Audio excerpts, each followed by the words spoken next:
My parents kicked me out to let my golden sister live there, even though I bought the house. But karma came faster than expected. I, 37 years old, have spent the last 15 years advancing my career as a senior manager at one of Wall Street's top investment firms.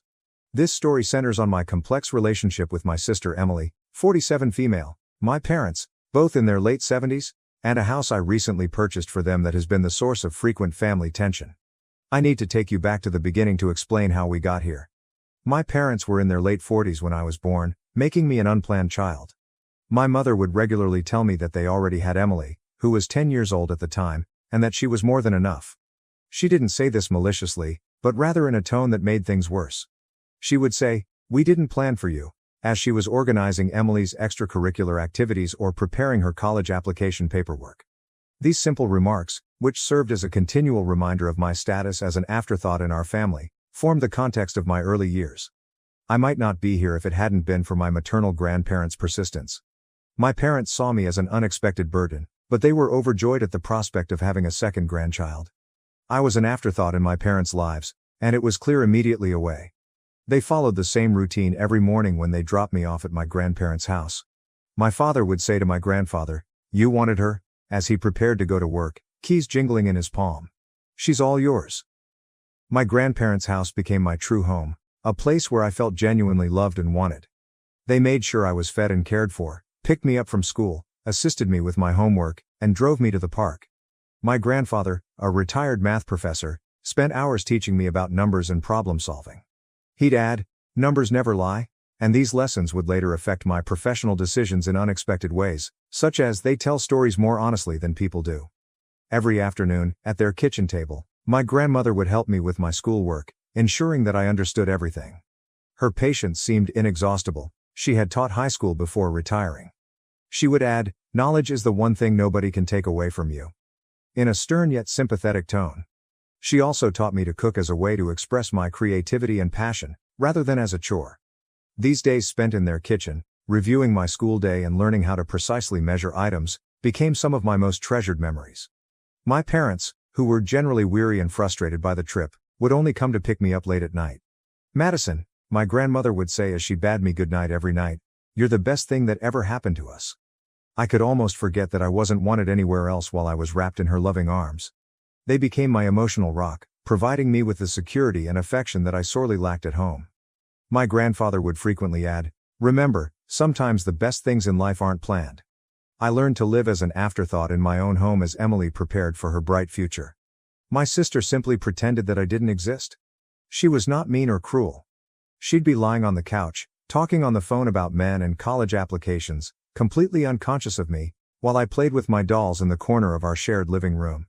The difference in how my parents handled Emily and me was obvious and continuous. My mother's delighted voice could be heard as she discussed Emily's accomplishments with relatives and friends. Emily got straight A's again.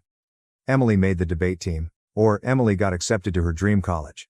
They attended all of her school activities, science fairs, and debating contests. They repeatedly used, "We're too tired," "We have to work," or "You understand, don't you?" as reasons for their conspicuous absence from my events. My grandparents served as my cheerleaders, attending every school activity with excitement and genuine pride on their faces.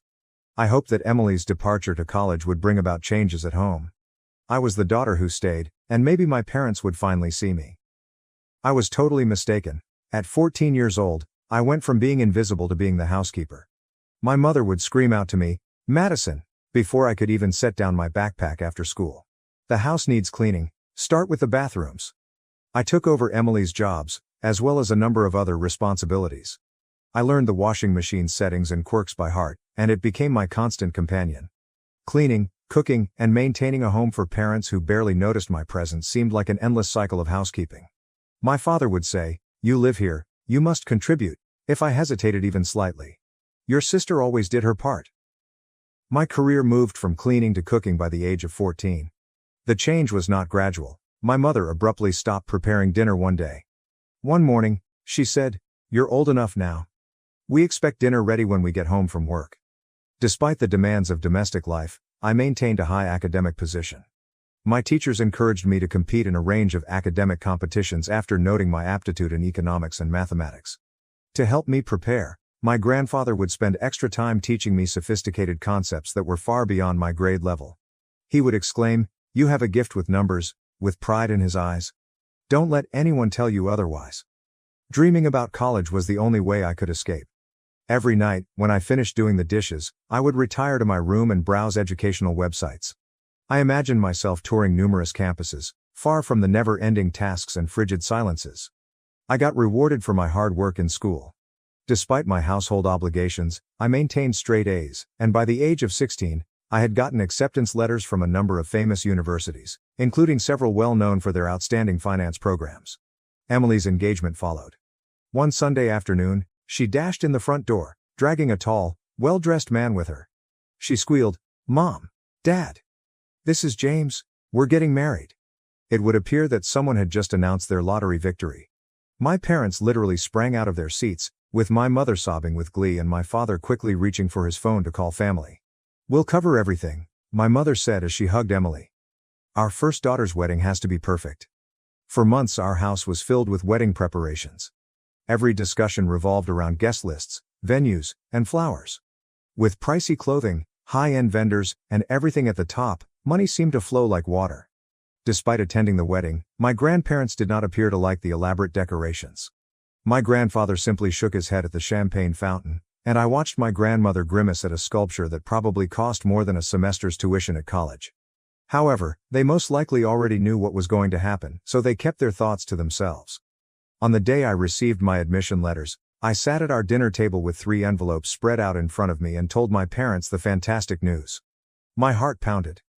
"That's nice," my mother said, not lifting her attention from her meal. "But we can't pay for it. We spent all our savings on your sister's wedding. Even took out a loan for it. There's nothing left for college." I stuttered and added, "But you paid for Emily's college," barely audible above a whisper. "That was different," my mother stated with a dismissive tone. "We saw potential in her." The ensuing silence was deafening. "You should get a job, save some money, and get student loans. That's what responsible adults do," my father added between phrases. I'd never dared to leave the table without being excused. I grabbed my phone with shaky hands and dialed my grandmother. I was crying within minutes of entering their well-known front door. My grandfather's demeanor stiffened as he listened to my story, but I couldn't see the glitter in his eyes. They exchanged a knowing look after I told them everything. My grandfather grabbed my hand and said, "Madison, we've been saving for your education since the day you were born, so we were expecting something like this." He came back with a folder after strolling to his study. Bank statements reflecting years of diligent savings were discovered inside. "You can choose any of those universities. We've got you covered." I moved in with my grandparents that evening after packing my belongings. When I told my parents I was leaving, they were downstairs watching television and barely looked up.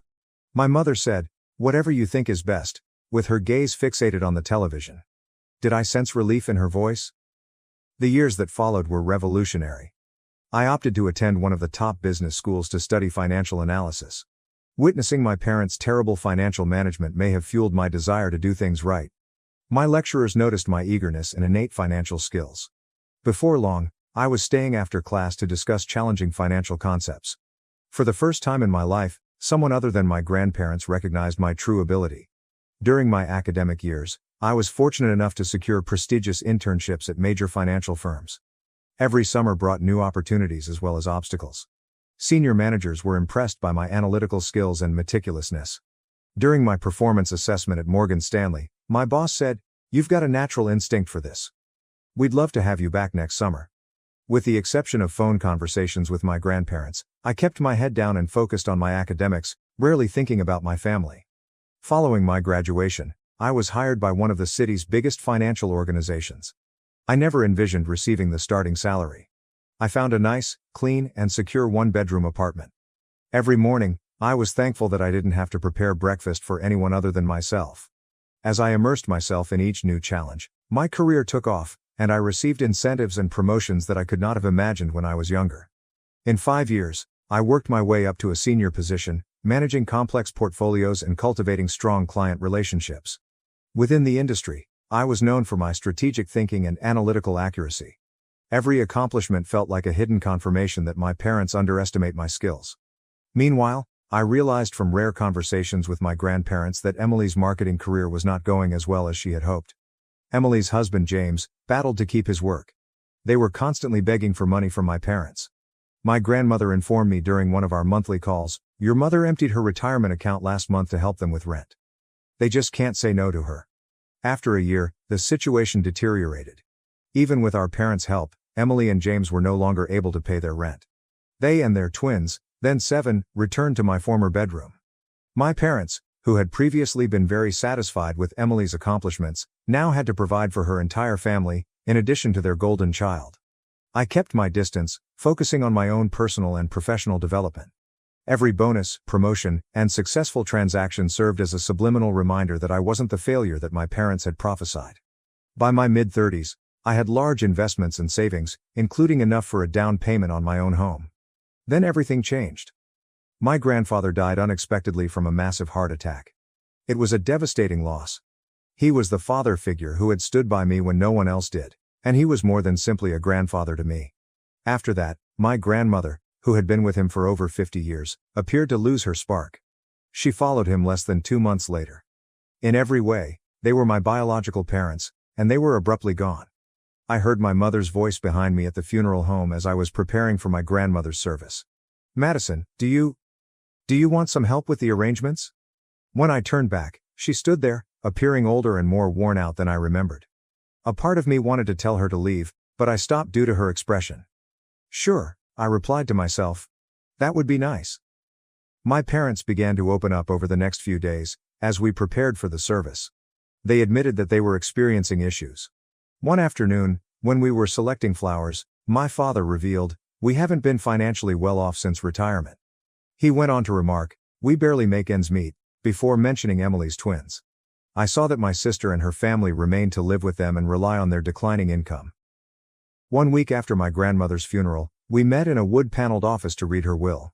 Emily and James were slumped in recliners next to my parents, and I sat across from them. The tension was thick enough to serve with a knife, and the room smelled like furniture polish and old papers. Though none of us understood it at the time, what happened next would set off a chain of events that would forever change our family's connections. After adjusting his glasses, Mr. Patterson, the notary, began reading in monotone. I expected the normal legalese, but what followed caught everyone's attention. "To our beloved granddaughter Madison, we leave our house at 1542 Maple Street in the sum of $150,000. The ensuing silence was deafening. My mother tightened her grip on my father's arm until her knuckles turned white, and Emily's mouth dropped open. After clearing his throat, Mr. Patterson continued on. He looked at my mother and added, "And a personal note from Mr. Henderson to his daughter Margaret." The message stated, "Remember, Margaret, that we gave you $200,000 right when you needed it most. We want you to respect our ultimate judgment just as much as we did your demands back then." My mother's cheeks became pale after flaming red. Emily and James exchanged nervous glances, while my father focused on the floor. My parents approached me in the parking lot after the notary had completed his paperwork. Something urgent had replaced the placid demeanor they had maintained during funeral preparations. My mother spoke in a weak voice. "Madison, honey. You must understand that we always assumed we'd inherit the house. We're having trouble, but we were counting on it. With the mortgage and Emily's family expenses, we could really use the house," my father said, caressing his gray hair. Emily joined in on the conversation about her children's desire for a yard to play in, but I simply drove away. Over the next few weeks, I continued thinking about my grandparents' parting present. My life had settled closer to the city, and while the house I had inherited had many valuable memories, it was too big for me to live alone. In the meantime, I learned about my parents' mounting financial woes from our weekly conversations. Helping Emily and her family had depleted their retirement money, and they were finding it increasingly difficult to repay their own mortgage. I gave it a lot of thought before deciding I would buy my parents a better house, one that is single-story, has a wonderful garden, but is easier to maintain, with the money I get from selling my grandparents' house and my own funds, and something snug for their retirement years. When I told them about my idea, they burst out in tears of joy. After several weeks of house hunting, we finally found the ideal location. A lovely ranch-style house with huge entrances and no steps in a calm neighborhood. My parents couldn't stop gushing about how happy they were after the purchase was finalized. "A good housewarming party is exactly what we need," my father said. "It is the least we can do to make all the arrangements." "That would be lovely," I answered, planning to show them the deed during the festivities. "Tell me when, please?" Weeks passed by. Even though I had a lot of work to do, I continued waiting for an invitation. "Oh," my mother would remark, "we're still planning. You are aware that these tasks require time." My father would also add, "We want it to be perfect? We'll notify you shortly." I was annoyed by their evasive responses for some reason. One evening, after another evasive phone call from my mother, I was entering Emily's name into Facebook. We were not connected on any social media platforms, and I hadn't seen her profile in years. Only hours ago, it was posted. "I'm very excited for Mom and Dad's housewarming party this Saturday. I can't wait to celebrate with everyone in this stunning home." Numerous friends and family members confirmed their attendance in scores of comments on the page, which included pictures of caterers being hired and decorations being set up. This wasn't an accidental gathering, weeks had been spent planning it. I called my mother with shaky fingers. "Hello, Mom. I wanted to ask more about the housewarming party. Do you have a date in mind already?" "Oh honey, not just yet," she responded with ease. "Most likely in a few weeks. The logistics are still being worked out. Everyone except me, apparently." As Saturday approached, I had to make a decision. Should I approach them, or should I let it go? How could they exclude me from the festivities after everything that had happened, after I had bought them this house? I would soon find out, but not in the way I had expected. On Saturday, I parked a block from the house I had bought for my parents, and I could see dozens of people mingling through the windows, including Emily's social circle, friends, and relatives. My father gave tours of the house, and my mother, dressed in her special occasion pearls, greeted guests at the entrance. The home was decked with twinkling lights and welcoming banners, and laughter and music streamed out onto the street, indicating that they had spent weeks planning this housewarming party, to which I had not been invited. For a time, I sat in my car and watched Emily's twins chase each other past throngs of adults who were ogling them. I could see moving boxes with Emily's handwriting on them heaped in the corner through the big bay window. The process of transporting her family's goods had already begun. I sniffed carefully before sneaking in via the side entrance. The aroma of flowers and catered cuisine filled the home, and I followed my father's voice to the living room, where he was conversing with a group of people. After all these years of hard labor, we finally got our dream home. My mother excitedly added, "Don't forget about Emily. She was quite helpful with the down payment. Such a beautiful daughter, always putting family first. Unlike some people," she said. In response to an inquiry concerning me, she stated, "Our younger daughter has not assisted us at all. Too preoccupied with her profession to worry about her family." As I stood in the doorway, heat surged to my face. Everyone jumped when I said, "Actually, I think you've got that backwards." There was complete stillness in the room, and my father was the first to recover, smirking fiercely. "Madison, what a surprise. Especially since you forgot to invite me to the housewarming party for the house I bought," I stated as I entered the room. His shoes rapidly drew Emily's husband's curiosity, and one of the twins grabbed Emily's sleeve in an attempt to figure out why everyone seemed so disturbed. "You bought it, but it is now ours. You can't expect eternal gratitude," my mother remarked, slightly harsh. My father added, "That's correct," gaining confidence. "And really, you're not welcome here. This is a family reunion." My mom informed me that Emily and her family had already sold their home and will be relocating here. The twins require a stable environment. I pulled a folder from my bag. "You appear to be puzzled about something," I said, holding up the ownership and deed certificates. "This house belongs to me. I never signed it over to you." My mother's face turned pale to ashen, and my father began to rattle on about his family responsibilities. Emily's self-assured smirk cracked as she saw her plans were failing. Despite my quivering hands, I continued. "I was intending to give it to you tonight," maintaining a solid voice. "I believed this could be a new beginning for all of us. Instead, you have shown me that nothing has changed." My mother said, "You can't do this?" Her voice became a shriek. "We are your parents." "No," I replied softly. "You're merely the ones who gave birth to me. My true parents, my grandparents, showed me that family is more than just blood. They also taught me about finances, which is why I own this house while you do not." I turned to address the surprised guests. "I'm sorry, but this celebration is finished. This is my residence, and I am asking everyone to leave." My parents, Emily, James, the twins, and all of their guests left in tears, and I watched from the porch as they drove away one by one until the street was desolate. The beautiful lights in the yard continued to twinkle mockingly. Half-empty drinks and discarded meal plates littered every surface, and the house, which was supposed to be my reconciliation present, became the final straw in our relationship.